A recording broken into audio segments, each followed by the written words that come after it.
గ్రామ పంచాయతీలలో సొంత ఆర్థిక వనరులను అభివృద్ధి పరుచుకుంటే మౌలిక వస్తువులపై ప్రభుత్వాల మీద ఆధారపడకుండా అభివృద్ధి చేసుకోవచ్చని పంచాయతీ అభివృద్ధి అధికారులకు తెలియజేశామని, అలాగే జల సురక్ష మాసం కార్యక్రమాన్ని పర్యవేక్షించినట్లు జిల్లా పంచాయతీ అధికారి సుబ్బారావు తెలిపారు. ప్రకాశం జిల్లా కొమరోలులో జిల్లా పంచాయతీ అధికారి బి సుబ్బారావు విస్తృత పర్యటన చేశారు. ముందుగా మండల పరిషత్ కార్యాలయంలో మండల అభివృద్ధి అధికారి సత్యం, ఉప మండల అభివృద్ధి అధికారి చెన్నారావు ఆయనకు ఘన స్వాగతం పలికారు. అనంతరం జల సురక్ష మాసం కార్యక్రమంలో భాగంగా అల్లినగరం గ్రామంలో పారిశుద్ధ్య కార్మికుల ద్వారా రక్షిత మంచినీటి సరఫరా ట్యాంక్ శుభ్రం చేస్తున్న కార్యక్రమాన్ని పరిశీలించారు.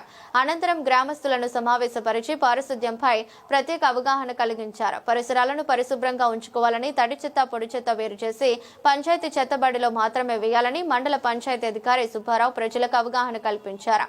అనంతరం అల్లినగరం జిల్లా పరిషత్ ఉన్నత పాఠశాలను సందర్శించారు.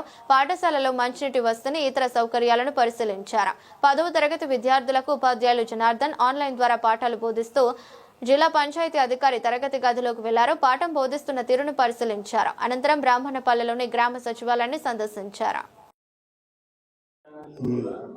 గౌరవ మన ప్రకాశం జిల్లా కలెక్టర్ గారి ఆదేశాల ప్రకారం ఈ డిసెంబర్ నెల జల సురక్ష కార్యక్రమంలో భాగంగా అన్ని గ్రామాలలో ప్రజలకి నీటి సప్లై చేసేటువంటి ఓవర్ హెడ్ ట్యాంక్స్, క్లోరినేషన్స్, అట్లానే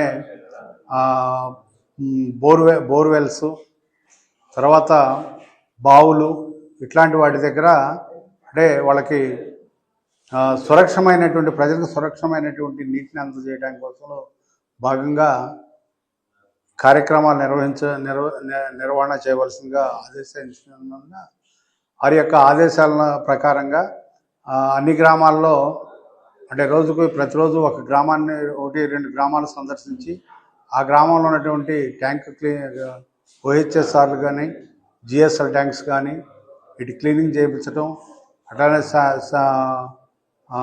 ఎక్కడైనా కానీ లీకేజీలు పైప్ లైన్ డ్యామేజ్లు ఉంటే అట్లాంటి వాటిని చూసి ఆ యొక్క పంచాయతీకి కింద స్థాయిలో ఉన్నటువంటి పంచాయతీ కార్యదర్శులకు తెలియజేసి వారి యొక్క సహకారంతో, అట్లానే ఆ మండలంలో ఉన్నటువంటి డిప్యూటీ ఎంపీడీఓ గారు, అట్లానే ఎంపీడీఓ గారి యొక్క సహాయంతో వాళ్ళ యొక్క సహకారంతో ఈ కార్యక్రమాన్ని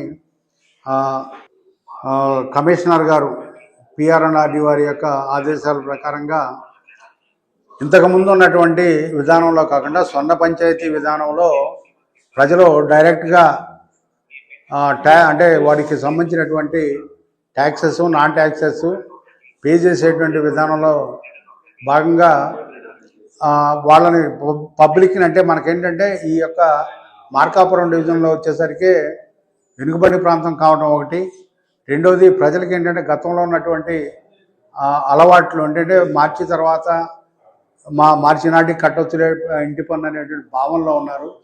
అందువల్ల ఏంటంటే పబ్లిక్ని మోటివేట్ చేసి మన పంచాయతీ సెక్రటరీని ఈ యొక్క వసూలు కార్యక్రమంలో కనుక ప్రాపర్గా ప్లాన్డ్గా కనుక మనం డైరెక్షన్ చేయగలిగితే వసూలు చేసేటువంటి అవకాశం తక్కువ కాలంలో మనకి ఎక్కువ ఇంటి పన్ను వసూలు కోసం వసూలు చేసే విధానంగా ఉంది. వారికి డైరెక్షన్ చేస్తూ అట్లానే నాన్ ట్యాక్సెస్ కూడా స్థిరీకరించి వాటిని కూడా నాన్ ట్యాక్సెస్ కూడా వసూలు చేసి బులెటిన్లో షార్ట్ బ్రేక్.